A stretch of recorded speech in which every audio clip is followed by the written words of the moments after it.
రెచ్చిపోయారు. నేడు బానిసల అధికారం చేతిలో ఉన్నప్పుడు కన్ను మిన్ను కానరాకపోతే ఆ తర్వాత ఫలితాలను భరించలేరు. నిజమే, రాజకీయం ఎప్పుడూ ఒకేలా ఉండదు. అసలు రాజకీయ పార్టీలకు కొన్ని పద్ధతులు, నియమాలు ఖచ్చితంగా ఉండాలి.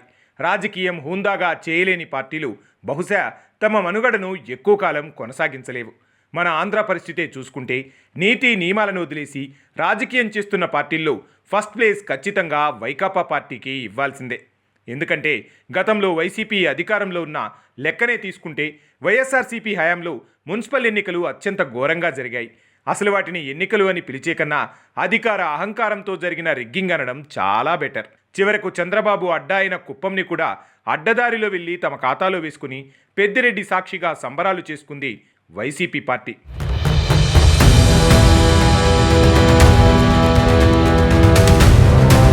అయితే అదే క్రమంలో ఎలా అయినా గెలుపే కాబట్టి టీడీపీని చివరకు దర్శి, తాడిపత్రి మున్సిపాలిటీల్లో తప్ప ఎక్కడా విజయమన్నది పలకరించలేదు.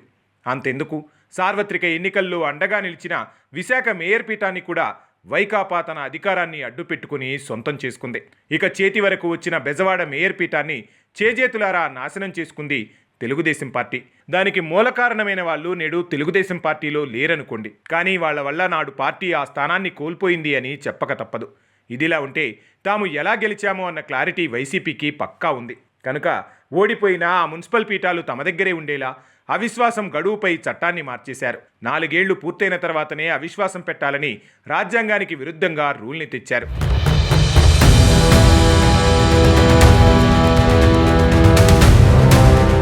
ఈ కారణంగా 2024లో ప్రభుత్వం మారినా తెలుగుదేశం పార్టీ అవిశ్వాసాలు పెట్టడానికి 10 నెలలకు పైగా సమయం పట్టింది. అవిశ్వాసాలు పెట్టి చాలా చోట్ల తెలుగుదేశం పార్టీ నేతలు పీఠాలు కైవసం చేసుకున్నారు. అదేంటి, ఇప్పుడు కైవసం చేసుకుంటే మరో 10 నెలలేగా ఆ అధికారం ఉండేది అంటే మరి 4 ఏళ్ల పాటు ఎలాగో తెలుగుదేశం పార్టీనే అధికారంలో ఉంటుంది. కనుక మున్సిపాలిటీల్లో, కార్పొరేషన్లలో తమ హవానే కొనసాగుతోంది.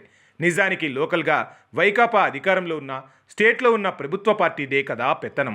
సరే, కాసేపు టీడీపీ అలా అవిశ్వాసాలకు తెరతీసి ఆ లోకల్ అధికారాన్ని కైవసం చేసుకోవడం కరెక్టేనా, రాంగేనా అన్న విషయం కాస్త పక్కన పెడితే గతంలో వైసీపీ చేసిన నీచ రాజకీయానికి తెలుగుదేశం పార్టీ గట్టిగానే కౌంటర్ ఇచ్చింది. ఎగిరెగిరి పడ్డ తలలను ఇప్పుడు సైలెంట్ అయ్యేలా చేసినా అన్నీ మూసుకొని కూర్చోమన్నట్లుగా తెలుగుదేశం పార్టీ తమ అధికార ప్రతాపాన్ని చూపించడం చూస్తూ ఉంటే గతంలో వైకాపా ఇలాంటి నీచ రాజకీయం చేసి ఉంటే తెలుగుదేశం అలా ఎదురుదాడి చేయాల్సి వచ్చిందో అర్థం చేసుకోవచ్చు.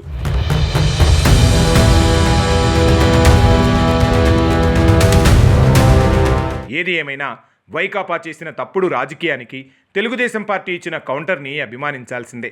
కాకపోతే ఈ అవిశ్వాసాల లెక్కల్లో పార్టీల్లో ఫిరాయించి వచ్చేవారు తమ పదవుల్ని కాపాడుకోవడానికా, లేక తాము గతంలో చేసిన తప్పుల నుంచి తప్పించుకోవడానికో, అదీకాక వచ్చే ఎన్నికల్లో అధికార పార్టీ తరపున మరోసారి కార్పొరేటర్ లేదా కౌన్సిలర్గా టికెట్ పొందడానికో అయి ఉంటుంది తప్ప తెలుగుదేశం పార్టీపై అభిమానంతో కాదు. వాళ్ళు వానపడ్డప్పుడు వచ్చే కప్పల్లాగా మళ్లీ రేపు అధికారం మారగానే అటువైపు వెళ్ళిపోతారు. అదీకాక వాళ్ల మద్దతు కోసం వెంపర్లాడితే వారి చాలా కోరికలను మన్నించాల్సి ఉంటుంది కూడా. దానివల్ల రానున్న రోజుల్లో పార్టీకి నష్టమే తప్ప లాభం చేకూరదు. ఎందుకంటే వాళ్ల కోసం రేయింబవుళ్లు పార్టీకి పనిచేసిన ద్వితీయ శ్రేణి నేతలకు టికెట్లు దొరకడం గగనంగా మారుతోంది. మంచి భవిష్యత్తు ఉన్న యువ నాయకుల్ని తెలుగుదేశం పార్టీ కోల్పోవలసి వస్తుంది. అది భవిష్యత్తులో పార్టీ మనుగడనే ప్రశ్నార్థకంగా మార్చుతుంది అని చెప్పక తప్పదు.